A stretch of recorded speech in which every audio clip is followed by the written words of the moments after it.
नमस्कार दोस्तों, स्वागत है आपका आज की इस वीडियो में। आज की वीडियो का नाम है the plight of people pleaser. Plight मतलब होता है तकलीफ़, उनकी पीड़ा, उनकी परेशानी। और पीपल प्लीज़र का मतलब होता है जो लोग दूसरों को खुश करने की कोशिश करते रहते हैं। मैं आज की वीडियो में बहुत ख़ास चीज़ डिस्कस करना चाहता हूँ। कभी आपने सोचा है कि हम जो काम करना चाहते हैं दूसरों से कम क्यों है? उसकी क्वालिटी, उसकी इम्पोर्टेंस, उसकी वैल्यू दूसरों के काम से जो आपसे बेहतर कर पाते हैं उससे कम क्यों है? इसके पीछे एक बहुत स्पेसिफिक रीज़न है जो आज आप डिस्कस कर पाएंगे, आज सुन पाएंगे। और वो है सही तरीके से बात न कर पाना। जब दो लोग बात करते हैं आपस में तो कॉन्फ्लिक्ट्स होते हैं, बहस होती है। और यूजुअली हम बहस को कैसे ट्रीट करते हैं, ये सोच करके कि चलो छोड़ो, जाने दो, और हम अग्री कर जाते हैं। सामने वाले के साथ जो भी वो कह रहा है उसके साथ अग्री कर जाते हैं। और जो इंसान बहुत आसानी से अग्री कर जाता है उसको हम लोग अग्रीएबल कहते हैं। वहीं पर हम ही में से कुछ ऐसे लोग हैं जो हर बात पे, छोटी छोटी बात पे लड़ाई करते रहते हैं, बहस करते रहते हैं। उनको कोई पसंद नहीं करता, इसलिए हम में से ज़्यादातर लोग पोलाइट, संकोची इस टाइप के हो जाते हैं। लेकिन ये एक बहुत ख़तरनाक तरीका है अगर आप अपने काम की क्वालिटी को इम्प्रूव करना चाहते हैं। मैं एक छोटा सा एग्जांपल देता हूँ। आप लोगों ने देखा है मेरे साथ पिछले कुछ महीनों से मेरा बेटा वैभव एडिटिंग में, थंबनेलिंग में और थंबनेल बनाने में, इस तरह की बहुत सी चीज़ों में इन्वॉल्व होता है।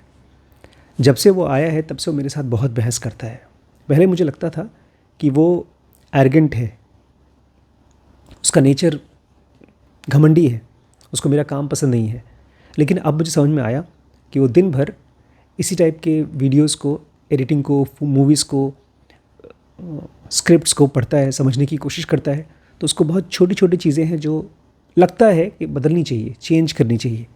और अब मैं देखता हूँ उसके काम की वजह से हमारे वीडियोस में काफ़ी डिफरेंस आया है। तो वो जो बहस है वो बहुत इम्पॉर्टेंट है। जब भी दो लोग आपस में बात करते हैं तो बहस होना चाहिए, लेकिन कैसे वो बहस खाली टास्क का बहस रहे, आपके काम की क्वालिटी को इम्प्रूव करे, ना कि आप लोगों के रिलेशनशिप को। यही है जो हम लोगों ने डिस्कस किया है आज की इस वीडियो में, the plight of people pleaser में। ये पूरी की पूरी सीरीज़ अवेलेबल है dkbrains.com में by the name of think again, और इस कोर्स का नाम है BDM। ये बहुत इंपॉर्टेंट सीरीज़ है दोस्तों। इस पूरी सीरीज़ को मैंने कम से कम 3 बार स्टडी किया है और अपने बच्चों को भी मैं पढ़ा रहा हूँ। तो अगर आप इस पूरी सीरीज़ को देखना चाहते हैं तो जा कर के dkbrains.com पे चेक कर लीजिए, ठीक है।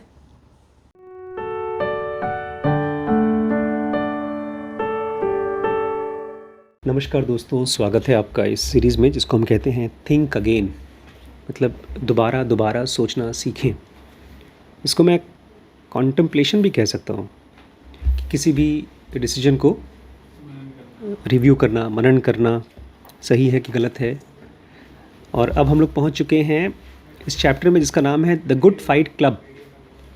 गुड फाइट क्लब मतलब लड़ाई का क्लब, लेकिन उसको यहाँ पर हाथापाई की बात नहीं हो रही है। जैसे कल बेचारी हमारी छुटकी जो बहन है वहाँ काम करती है, उसकी बहन और वो दोनों खूब झोटा झोटी कर रहे थे। ये वो फाइट क्लब की बात नहीं हो रही है, यहाँ पर मेंटल फाइट क्लब की बात हो रही है। और इस फाइट क्लब में ये सिखा रहे हैं the psychology of constructive conflict. जब भी दो लोग बात कर रहे हैं और दोनों की विचारधारा में कोई डिफरेंस है, अंतर है, तो वो डिस्ट्रक्टिव हो सकता है या कंस्ट्रक्टिव हो सकता है। मतलब कि दो लोग एक दूसरे को हेट करना शुरू कर सकते हैं क्योंकि अलग अलग तरीके से सोचते हैं, या एक दूसरे को और रिच कर सकते हैं और समझदार बना सकते हैं। तो उसके लिए चाहिए गुड फाइट क्लब।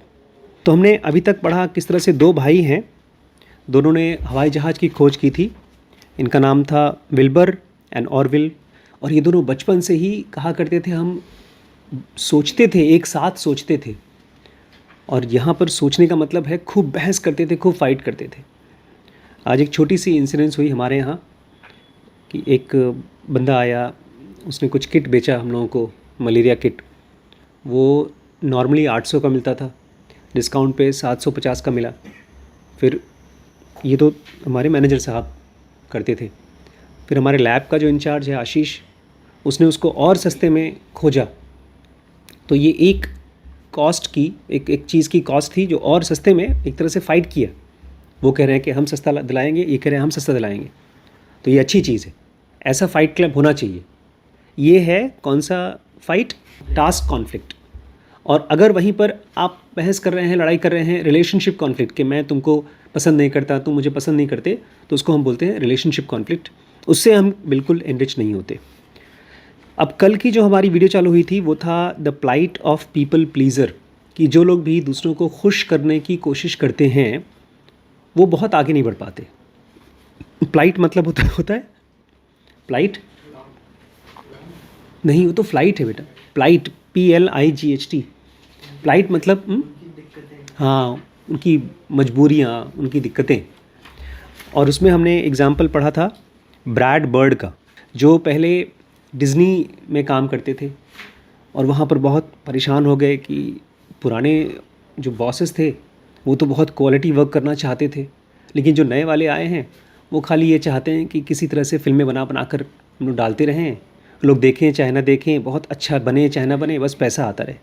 और ये कहते हैं कि धीरे धीरे उसमें से क्रिएटिविटी ख़त्म हो रहा था। ये फ्रस्ट्रेट हो गए। जब ये रिवोल्ट करते थे तो वो लोग बना कर देते थे। और लास्ट में हमने पढ़ा they told him to be quiet and do his job. इनके बॉसेस ने इनसे कहा कि चुपचाप रहो, अपना काम करो। और जब इसने मना कर दिया, नहीं मैं क्वालिटी वर्क ही करूँगा, मैं क्रिएटिव वर्क करूँगा।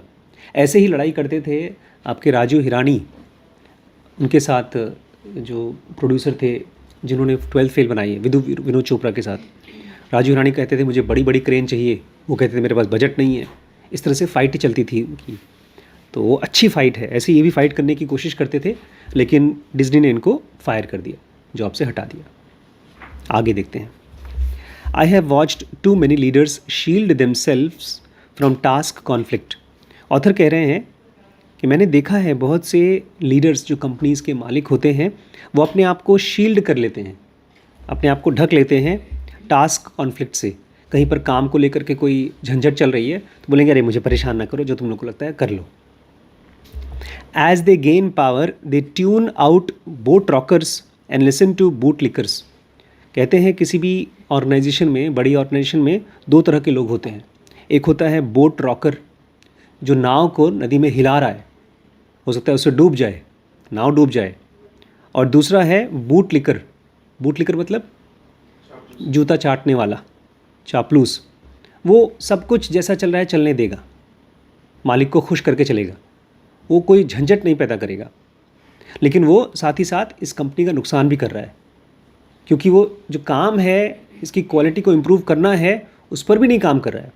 तो ऑथर कह रहे हैं जिनके पास पावर आते जाता है और वो बेहोश होते जाते हैं, वो लोग बोट रॉकर्स को, मतलब जो सोचने वाले हैं, जो झंझट करने वाले हैं, लड़ाई करने वाले हैं, उनको टीम में से निकाल देते हैं और अपने आसपास में बूट लिकर्स को, चापलूसों को इकट्ठा कर लेते हैं। They become politicians surrounding themselves with agreeable yes man and becoming more susceptible to seduction by sycophants. तो ऐसे लोग बन जाते हैं पॉलिटिशियंस, नेता, अपने आसपास में अग्रीएबल लोगों को, जो उनकी हर बात के लिए हाँ हाँ करते हैं, उनको इकट्ठा कर लेते हैं। यस मैन को इकट्ठा कर लेते हैं और इस तरह से ये लोग ससेप्टेबल हो जाते हैं टू सिडक्शन बाय साइकोफैंट्स। ये जो भी आसपास में साइकोफैंट्स हैं, चापलूस हैं, उनके ख़तरे से ये ससेप्टेबल हो जाते हैं। मतलब बहुत आसानी से कोई आदमी जो चापलूस है इनको बेवकूफ़ बना सकता है। और मुझे लगता है इस कंडीशन में मेरे पिताजी ऑलरेडी हैं। अभी आज ही जब मेरी उनसे बात हो रही थी तो एक मुद्दे पर वो बहुत फिक्स्ड ओपिनियन है उनका कि ये आदमी ने इस बच्चे को जॉब से निकाल दिया, नहीं निकालना चाहिए। क्यों नहीं निकालना चाहिए? क्योंकि वो उसका रिश्तेदार है और उसके पास नौकरी नहीं है। हर आदमी चाहता है काम के लिए एम्प्लॉय रखना, लेकिन अगर वो काम नहीं कर रहा है तो उसको निकालेगा। लेकिन पिताजी कहते हैं नहीं इसको निकालना नहीं चाहिए। अगर इतना अमीर आदमी है तो एक आध लोगों को, थोड़ा कम काम करने वाले को, निकम्मों को भी जॉब पे रख लें। तो ये उन्होंने कैसे डिसीजन लिया? Because of साइकोफैंट्स। साइकोफैंट्स मतलब चापलूस। आज मैं अल्ट्रासाउंड करने गया था, ऑलमोस्ट कई दिनों बाद इनको देखा, वैभव को वहाँ काम करते हुए, बड़ी दया आई, क्योंकि ये तो एकदम राजा की तरह कंप्यूटर बैठ के काम करते थे। और वहाँ नौकर की तरह खड़े हैं, यस सर कर रहे हैं। मुझे अपने ऊपर भी दया आई, लेकिन मुझे लगा कम से कम रिम्पी स्कैन में अगर काम करना है कमर तोड़नी पड़ेगी। और फिर मुझे उन लोगों के ऊपर ज़्यादा दया आई जो लोग अपने कमरों में बैठ कर के आराम कर रहे हैं और ऑर्डर देते रहते हैं। मैं सबको कह रहा हूँ कि जो भी इंसान काम से बचता है और वो सोचता है कि अच्छी अच्छी बातें बोल करके बॉस को खुश करके मेरा बेड़ा पार लग जाएगा, तो मैं उनको ये बताना चाहता हूँ आपके बॉस का ही बेड़ा पार लग जाएगा। मतलब आपके बॉस की नाव डूब जाएगी अगर आप काम नहीं करते हैं। और आप काम नहीं करते हैं बोट रॉकर्स की तरह। बोट रॉकर्स मतलब बोलो कि सर ये चीज़ इम्प्रूव होना है, ठीक करना है, नहीं तो धीरे धीरे आप बन जाएंगे politician. Research reveals that when their firms perform poorly, CEOs who indulge flattery and conformity become overconfident।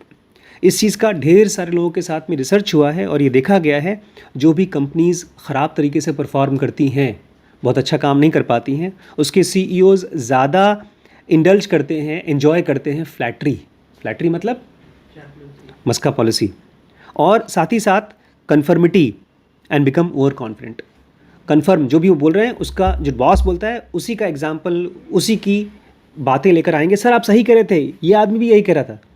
और धीमे धीमे ये बॉसेस हो जाते हैं ओवर कॉन्फिडेंट, कॉन्फिडेंस बढ़ जाता है। They stick to their existing strategic plans instead of changing course. तो ऐसे लोग जो कुछ भी चल रहा है कंपनी में, जो स्ट्रैटेजी चल रही है कई दिनों से चल रही है, उनको लगता है हाँ ये सही है, उसी को करते रहते हैं और गलत रास्ते पे चले जाते हैं, बजाय कि चेंजिंग कोर्स मतलब रास्ता बदलना चाहिए। अगर आपकी कंपनी सही नहीं काम कर रही है तो बदलना चाहिए रास्ता, लेकिन ख़त्म हो जाती है। ऐसे ही ढेर सारी कंपनीज ख़त्म हो गई। मेरे ससुर जी की कंपनी जहाँ पर जॉब करते थे वो पूरी कंपनी बिक गई केवल येस मैन लोगों की वजह से। Which sets them on a collision course with failure. और फिर ऐसी ऐसी कंपनीज़ उस रास्ते पे जाती हैं कि धीरे धीरे धीरे जा करके, क्योंकि ये जो कंपनीज ख़त्म होती है ऐसा नहीं होता कि गए धड़ाम से दीवार में टूटा और एक्सीडेंट हो गया, दिखता नहीं है, ये धीरे धीरे ख़त्म होती है। तो चापलूसों को आसपास में इकट्ठा कर लेते हैं और आपकी कंपनी ख़त्म हो जाती है। We learn more from people who challenge our thought process than those who affirm our conclusions। हम हमेशा उन लोगों से ज़्यादा सीखते हैं जो हमारे विचारों को चैलेंज करता है, बजाय उनसे जो हमारे कंक्लूजन्स को, हमारे विचारों को एफर्म करता है, हाँ बाजी करता है। Strong leaders engage their critics and make themselves stronger. जो भी अच्छे लीडर्स होते हैं, स्ट्रॉन्ग लीडर्स, वो अपने क्रिटिक्स जो उनकी बुराइयां करते हैं उनके साथ वो एंगेज करते हैं अपने आप को और साथ ही साथ बनते हैं मजबूत। Weak leaders silence their critics. और जो कमज़ोर लीडर्स हैं वो अपनी बुराई करने वालों को चुप करा देते हैं एंड मेक देमसेल्व्स वीकर, और अपने आप को कमज़ोर बनाते हैं। इसलिए कबीर क्या कहते थे, किसको अपने पास रखिए, निंदा करने वालों को अपने पास रखिए। ऐसे लोगों को मत रखिए खाली जो आपकी चापलूसी करें। This reaction isn't limited to people in power. और ऐसा नहीं कि खाली जो पावरफुल लोग हैं वही लोग ये काम करते हैं। Although we might be on board with principle, in practice we often miss out on the value of challenge network। हाँ, ऐसा हो सकता है कि ये सब बातें आप सुनेंगे और आपको लगेगा यार आस पास में जो लोग तुमसे लड़ने को तैयार हैं, निंदक हैं, बुराई करने को तैयार हैं, उनको इकट्ठा करो। तो हो सकता है कि आप इन प्रिंसिपल के साथ में अग्री करते हो, लेकिन जब प्रैक्टिस करने का मामला आएगा तब आप लोग यार ये बहुत झंझट वाले लोग हैं, दिमाग ख़राब करते हैं, बचो इनसे। तो विचारों में तो आप बोलेंगे हाँ हाँ ये अच्छी बात है, आसपास में निंदकों को, सच बोलने वालों को रखो, चाहे कितना भी कड़वा सच हो, लेकिन जब करने का मौका आएगा तो आप उसको अवॉइड करेंगे। In one experiment when people were criticized rather than praised by a partner, they were over 4 times more likely to review a new partner। एक रिसर्च हुआ जिसमें कि जानबूझ के पार्टनर्स को ऐसा बोला गया कि तुम उसकी बुराई करना, अपने पार्टनर की बुराई करना, तो जा कर के बोलते थे उनको हटाओ यार, उसको हटाओ, कोई और चाहिए। और वहीं पर अगर कोई पार्टनर है जो अच्छा है, बुराई नहीं करता, तो उसको नहीं हटाते थे। वो 4 गुना लोग हटाते थे। अगर बुराई कर रहा है कोई तो उसको हटा दो। वो इस पर ध्यान नहीं देना चाहते थे कि वो सच बोल रहा है कि झूठ बोल रहा है, क्यों बुराई कर रहा है। Across a range of work place When employees received tough feedback from colleagues, their default response was to avoid those co-workers or drop them from their networks altogether, and their performance suffered over the following year. किसी ढेर सारी अलग अलग कामों में over the range of work place, ऐसा नहीं कि किसी एक डिपार्टमेंट पे, एक कंपनी में, ये देखा गया अगर कोई एम्प्लॉय को टफ फीडबैक मिल रहा है, आप कोई गलती कर रहे हैं और आपका बॉस या आपका कलीग आपको बोल रहा है ये गलत है, बिल्कुल नहीं होना चाहिए, तो वो आदमी क्या करता है, वो बोलता है ड्रॉप द नेटवर्क, ऐसे लोगों से अपने आप को दूर कर लो, फीडबैक लो ही मत, ना होगा बांस ना बजेगी बांसुरी। कोई हमारी बुराई बताएगा तो हमको पता चलेगा हम बुरे हैं, जब बुराई बताएगा नहीं तो हम अच्छे। ये आमतौर पे लोग करते हैं और इस तरह से वो अपने परफॉर्मेंस को, अपने काम धाम को सफ़र कराते हैं धीरे धीरे। Some organisations and occupation counter those tendencies by building challenge network into their culture. लेकिन वहीं पर कुछ ऐसी संस्थाएं हैं, कुछ ऑर्गेनाइजेशंस या ऑक्यूपेशंस, कुछ काम जहाँ पर वो जानबूझ के ऐसा नेटवर्क बनाते हैं कि आपके ऊपर कोई और देखता रहे, आपकी गलतियों को दिखाता रहे और आपकी गलतियाँ वो देखता रहे। From time to time Pentagon and White House have used aptly named murder boards. और इसमें कौन सी संस्थाएं आती हैं? पेंटागन। पेंटागन क्या है? आर्ट शेप नहीं, आपको नहीं आइडिया। पेंटागन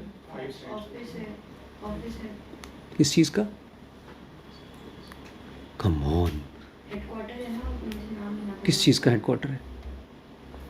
जब ट्विन टावर को फूटा था, पेंटागन में भी एक प्लेन को फोड़ा गया था, दो बड़ी बड़ी बिल्डिंग वहाँ अमेरिका में हवाई जहाज़ से टेररिस्ट ने फोड़ा था, और पेंटागन में भी तोड़ा था। यूएस डिपार्टमेंट ऑफ डिफेंस का हेडक्वार्टर है। अमेरिका की सबसे पावरफुल एजेंसी है पेंटागन। जैसे इंडिया में आर्मी है, ऐसे वहाँ पर उनका पेंटागन है। तो पेंटागन और वाइट हाउस, वाइट हाउस क्या है? सफ़ेद रंग का बिल्डिंग, जो अमेरिका का जो प्रेसिडेंट है, उस वहाँ पर भी उन्होंने कुछ ऐसा नेटवर्क बना रखा है जिसको बोलते हैं मर्डर बोर्ड्स, कि तुम अपना कोई आइडिया बनाओगे, तुम्हारे बगल में उस आइडिया को मर्डर करने के लिए कुछ लोग खड़े हैं। तो सोच समझ करके आइडियाज़ देना, to stir up task conflicts, ताकि कोई जब काम हो तो अच्छा काम निकल के आए। स्टर अप मतलब जैसे आप स्टरिंग करते हो, दूध मथते हो, अरे दही को मथते हो ताकि मक्खन निकल सके, ऐसे ही कॉन्फ्लिक्ट में काम के लिए स्टरअप कर सकें। Enlisting tough minded committees to shoot down plans and candidates.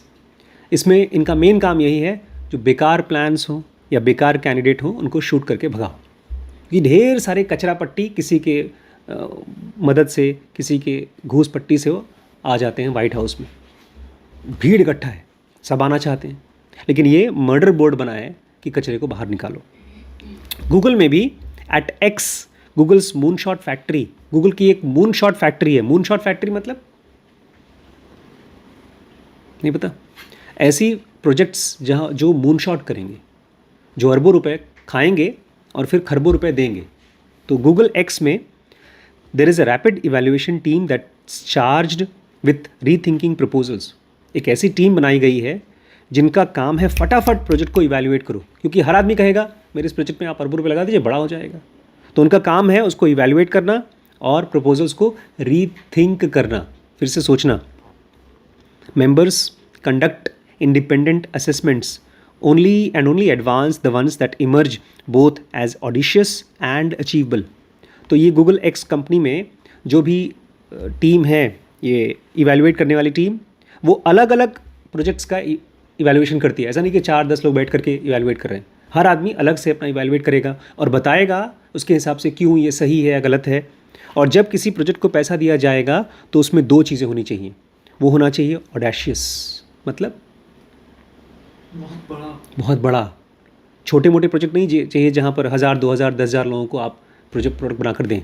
उनको हमेशा बिलियंस वाले लोग चाहिए जो अरबों लोगों को फ़ायदा करें, और साथ ही साथ अचीवेबल भी होना चाहिए, मतलब हो सके। हाँ, हवाई चीज़ नहीं कि जो हो ही नहीं सकता आप उसको बोल रहे हो जाएगा। दोनों चीज़ें होनी चाहिए, ऑडेशियस मतलब बहुत बड़ा और अचीवेबल मतलब हो पाए। In science a challenge network is often a cornerstone of peer review process.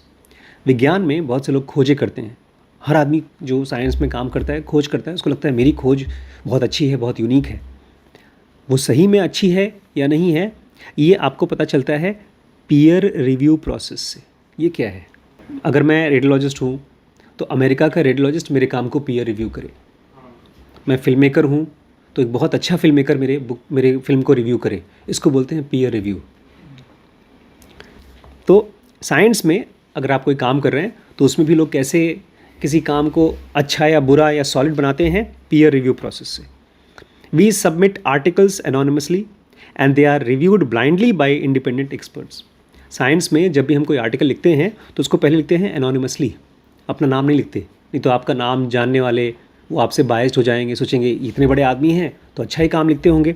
और उसके बाद वो लोग उसको ब्लाइंडली रिव्यू करते हैं, मतलब उसको जानते नहीं हैं कौन लिख रहा है और रिव्यू कर देते हैं इंडिपेंडेंट एक्सपर्ट्स जो कि अलग अलग फील्ड में एक्सपर्ट्स हैं। I'll never forget the rejection letter I once received in which one of the reviewer encouraged me to go back and read the work of Adam Grant.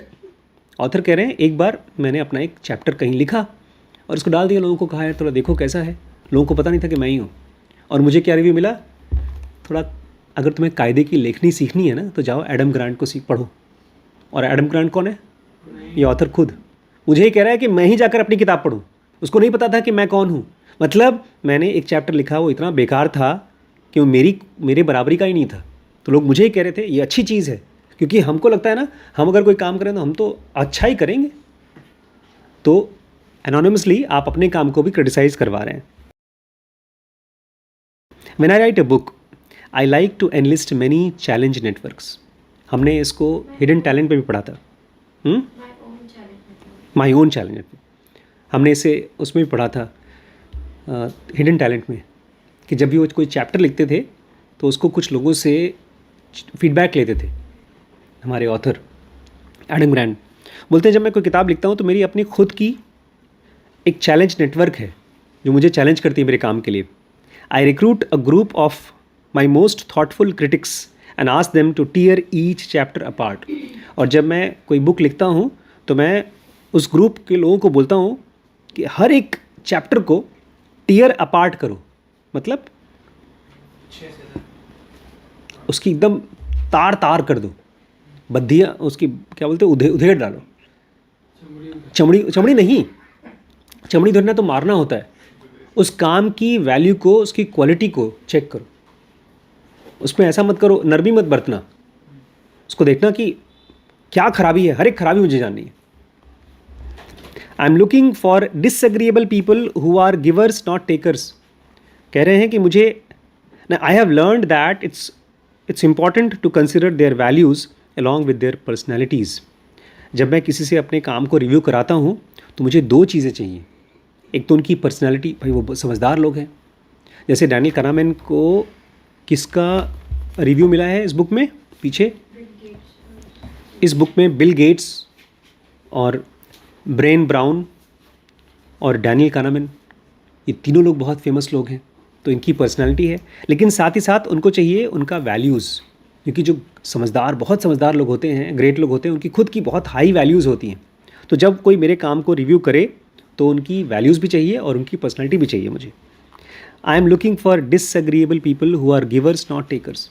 Author कह रहे हैं मैं ऐसे लोगों को नहीं चाहता हूँ जो बोलते हैं यार तुम तो बहुत अच्छे हो, मैं तो तुम्हारा फ़ैन हूँ, तुम्हारा काम तो अच्छा ही होगा। नहीं, मैं चाहता हूँ मेरे काम से डिसएग्री करने वाले लोग, जो इनकार करते हैं, ऐसे लोग चाहिए जो कि मुझे ऐड करें, बजाय मेरे काम को ले और बोले अरे बहुत अच्छा है, बहुत अच्छा है, बहुत अच्छा है। मुझे टेकर्स नहीं चाहिए, मुझे गिवर्स चाहिए कि कुछ ऐड करो मेरे काम में। Disagreeable givers often make the best critics.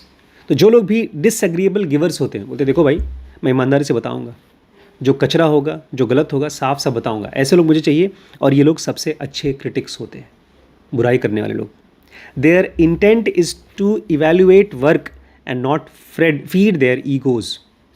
ये इन लोगों का काम है तुम्हारे काम को इवेल्युएट करना, ना कि तुम्हारे ईगो को फीड करना। वो तुमको मस्का मारने के लिए नहीं बैठे हैं, वो तुम्हें चेक करके बताएंगे कि तुम कहाँ गलत हो। They don't criticize because they are insecure. और ये लोग तुम्हारी बुराई इसलिए नहीं करते हैं क्योंकि वो इनसिक्योर हैं। इनसिक्योर क्या होता है? नहीं, इनसिक्योर है ना, इनसिक्योर मतलब अपने आप को कंपेयर कंपेयर फील नहीं करना है, कर अपने रहे आप को कम कोई चीज़ छोटा फोन हो गया मतलब शर्म हो गया। तुम दोनों में ज़्यादा इनसिक्योर कौन है? ये देखो, इनसिक्योर आदमी ऐसे ही करता है अरे यही है। और जोर दे रहा है। अरे हमने देखा है पूरे दिन। इसने तो नहीं बोला, ये तो अभी तक चुप बैठा है। सो जो जो लोग दूसरों की बुराई इसलिए करते हैं क्योंकि वो अपना ईगो मजबूत करना चाहते हैं, वो नहीं चाहिए। ये लोग तो इसलिए आपको चैलेंज कर रहे हैं बिकॉज दे केयर। माँ बाप अक्सर बच्चों से कहते हैं कि हम तुमको इसलिए डांट रहे हैं क्योंकि हम तुम्हारी केयर करते हैं, लेकिन बच्चों को उल्टा ही लगता है।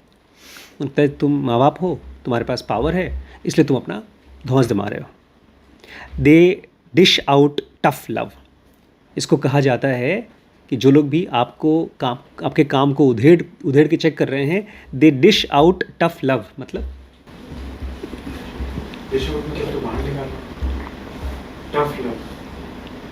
एक तो होता है सॉफ्ट लव, अच्छी अच्छी प्यारी प्यारी बातें करना, और टफ लव मतलब मैं प्यार करता हूँ इसलिए मैं तुम्हारे साथ सच ही बोलूँगा, तुम्हें बुरा लगेगा फिर भी मैं सच ही बोलूँगा, मैं तुम्हारी चापलूसी नहीं करूँगा केवल तुमको खुश करने के लिए।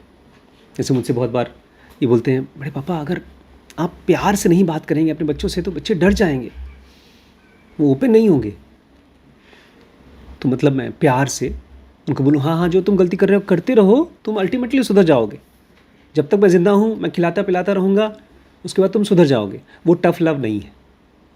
टफ़ लव ये है कि अगर आज के आज मैं मर गया तो आप कितने इंडिपेंडेंट हैं। Ernest Hemingway once said, the most essential gift for a good writer is a built-in shock-proof shit detector. Ernest Hemingway बहुत अच्छे राइटर थे। वो कहते हैं सबसे अच्छा, सबसे इम्पॉर्टेंट गिफ्ट क्या हो सकता है एक अच्छे लेखक के लिए? Built in shock proof shit detector.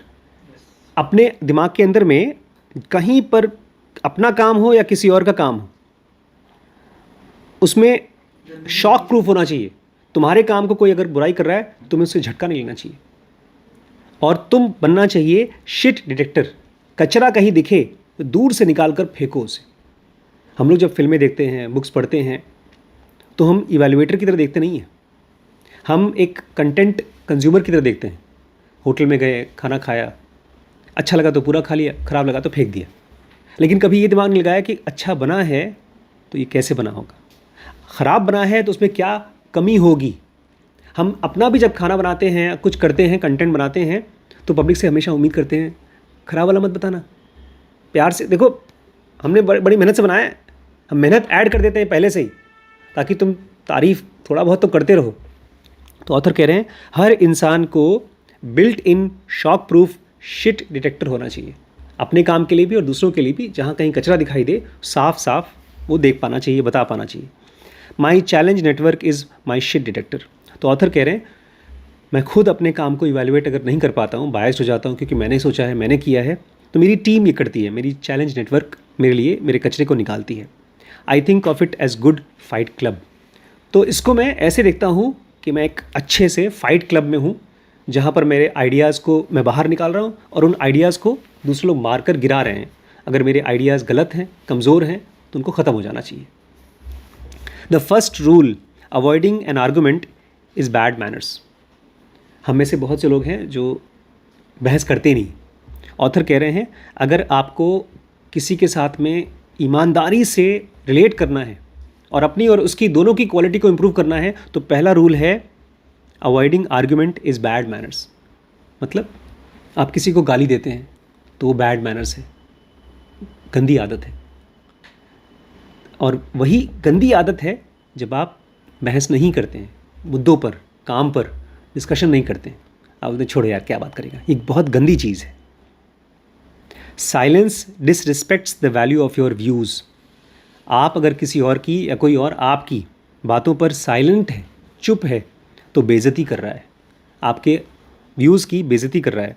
And our ability to have civil disagreement.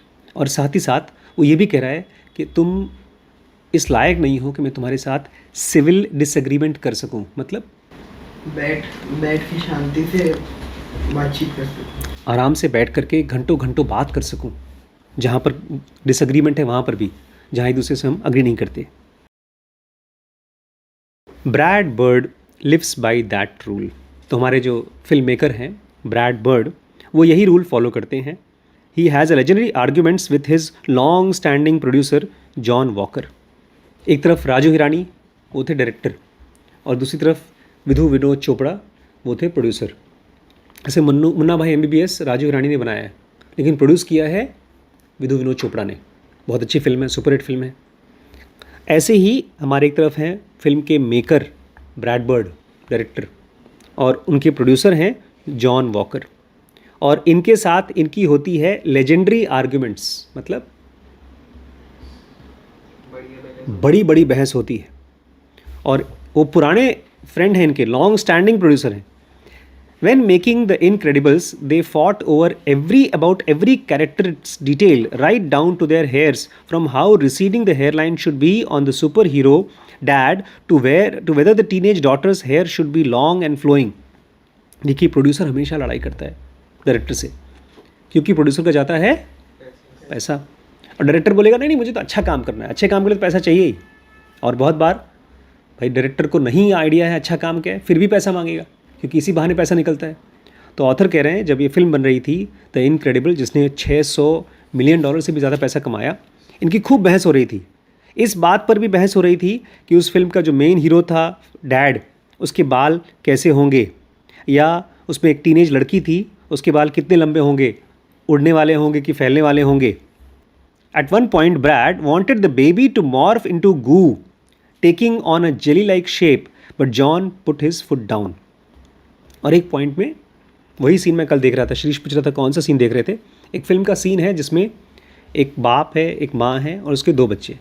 एक छोटा सा बच्चा है, एकदम छोटा सा, वो पालने में है, और ये पूरे के पूरे चारों लोग सुपर हीरोज़ हैं। ये उड़ते हैं, आँखों से कुछ कुछ ताकत निकालते हैं, सब कुछ करते हैं। और छोटा बच्चा है, उसको कोई दुश्मन आकर के मारने वाला है। एक सीन में ये बच्चा अकेला है और उसके पास में कोई जानवर, रकून टाइप का कोई जानवर, चूहे टाइप का, लंबे लंबे बड़े बड़े दांत दिखा रहे हैं, और ये बच्चा मासूम बच्चा, और वो उसको काटने आ रहा है। कुछ कुछ ऐसे सीन है जहाँ पर, या शायद वो कुछ खाना खा रहा था और ये बच्चा उसके पास जा रहा था। देखने में डर लगता है इस बच्चे को नुकसान होगा, लेकिन बाद में ये बच्चे के अंदर में भी वहीं पर दिखाते हैं ढेर सारी सुपर पावर्स आती हैं। तो इसमें से एक सुपर पावर दिखाते हैं कि वो बच्चा मॉर्फ इनटू गू। मॉर्फ मतलब बदल गया। हाँ, कि उसका शेप बदल जाता है। गू मतलब एकदम कोई चिपकी चिपकी चीज़। गू मतलब तो हिंदी में पॉटी बोलते हैं, इंग्लिश में पॉटी नहीं बोलते। घू खा रहे हो क्या, वो घू है, गू वो ये नहीं है। गू मतलब जेली लाइक। हाँ, कोई जेली टाइप की चीज़, बहुत स्लाइमी चीज़। तो हमारे ब्रैड बर्ड बोलते हैं इस बच्चे को मैं चाहता हूँ एकदम ये मोम की तरह ऐसा बन जाए कुछ। और बोलता है कितना पैसा लगेगा तुम्हें पता है इसके लिए? कौन बोला? John walker. इतना पैसा मैं नहीं खर्च करूँगा। ही पुट हिज फुट डाउन, मतलब पैर नीचे रख दिया। नहीं, पुट हिज फुट डाउन मतलब पीछे माना नहीं, पीछे हो गया। माना ही नहीं। फुट डाउन मतलब नहीं होगा तो नहीं होगा। ये एक फ्रेज़ है अंग्रेज़ी का। जैसे ये भाई साहब नहीं करेंगे BCA, आप मैकेनिकल इंजीनियरिंग कर लेंगे लेकिन बाद में शायद नौकरी नहीं करेंगे। पुट हिज फुट डाउन, जैसे ये कभी ज़िंदगी में रिम्पी स्कैन में काम नहीं करेंगे, ये पुट हिज फुट डाउन है। It would be too difficult to animate and they were too far behind schedule. बोलते हैं ये इसको बनाना कितना मुश्किल है, एनिमेट करना, और टाइम देख रहे हो। हमने सोचा था कि इस महीने में प्रोजेक्ट अपने फिल्म को रिलीज़ कर देंगे, अभी 6 महीना और आगे, हमारा बहुत पीछे हैं, स्केड्यूल के पीछे हैं। I am just trying to herd you towards the finish, John said laughing.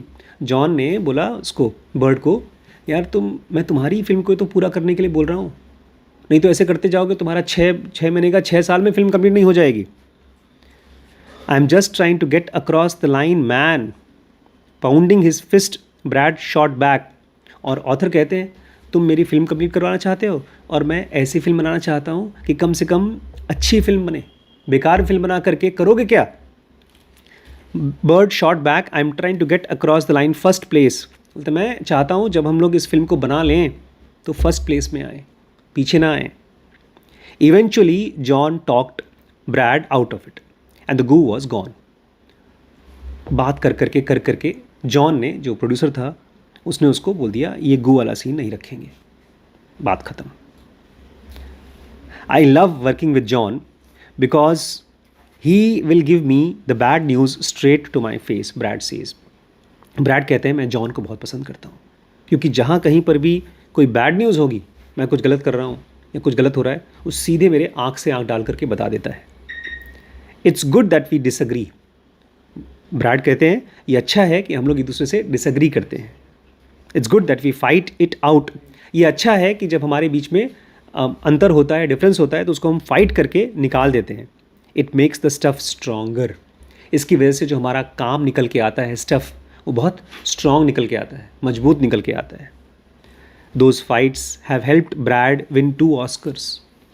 इन्हीं फाइट्स की वजह से ब्रैड ने 2 दुनिया के सबसे बड़े बड़े, जो लोग 10 साल तक नहीं पाते, ऑस्कर पाया है। ऑस्कर इंटरनेशनल होता है दुनिया के। And made him a better learner and a better leader. और इसी के साथ साथ ये ब्रैड बोल रहे हैं कि मैं अच्छा लीडर बन पाया हूँ और अच्छा लर्नर भी बन पाया हूँ, अच्छा सीखने वाला बन पाया हूँ। For John's part he didn't flat out refuse to animate gooey baby. और वहाँ जॉन के बारे में हम आपको बता दें, उसने सीधे मना नहीं कर दिया कि वो जो बच्चा था उसको गू बनाना है, एकदम मना नहीं कर दिया। He just told Brad he would have to wait a little bit. उसने कहा देखो बना लेना, तुम उस बच्चे को, तुम गू बनाना चाहते हो, कुछ करना चाहते हो, बना लेना, लेकिन थोड़ा दिन वेट करो। Sure enough they got around to release the sequel The Incredibles 14 years later. कितना दिन वेट किया उसने? 14 साल। 14 साल बाद उस फिल्म का रीमेक बना इनक्रेडिबल्स का। The baby got into fight with raccoon. और उस बच्चे का एक रकून के साथ, चूहे जैसा होता है, गिलहरी जैसा, चूहे जैसा, उसके साथ बच्चे का एक फ़ाइट होता है। एंड दैट ट्रांसफॉर्म्ड इनटू गू। और वो बच्चा गू में बदल जाता है फिल्म में। The scene might be the hardest I have seen in my kid. The scene might be the hardest I have ever seen my kids laugh. और बोलते हैं ऑथर, मैं जब अपने बच्चों के साथ वो फिल्म देख रहा था, उस सीन में मेरे बच्चे सबसे ज़्यादा हंसे थे। तो जो डायरेक्टर था उसका सोचना सही था कि ये अच्छी फिल्म का सीन बनेगा। तो ये था प्लाइट ऑफ पीपल प्लीज़र, कि अगर आप दूसरों को खुश करते रहोगे या अपने आसपास ऐसे लोगों को इकट्ठा कर लोगे जो आपको प्लीज़ करते हैं, हाँ पापा, नहीं पापा, तो फिर आपकी ज़िंदगी बर्बाद हो जाएगी, कहीं आगे बढ़ नहीं पाओगे। तो ये था हम लोग का आज का चैप्टर। कल पढ़ेंगे don't agree to disagree. Don't agree to disagree, किसी से अग्री मत करना डिसअग्री करने के लिए। क्या है कल देखेंगे।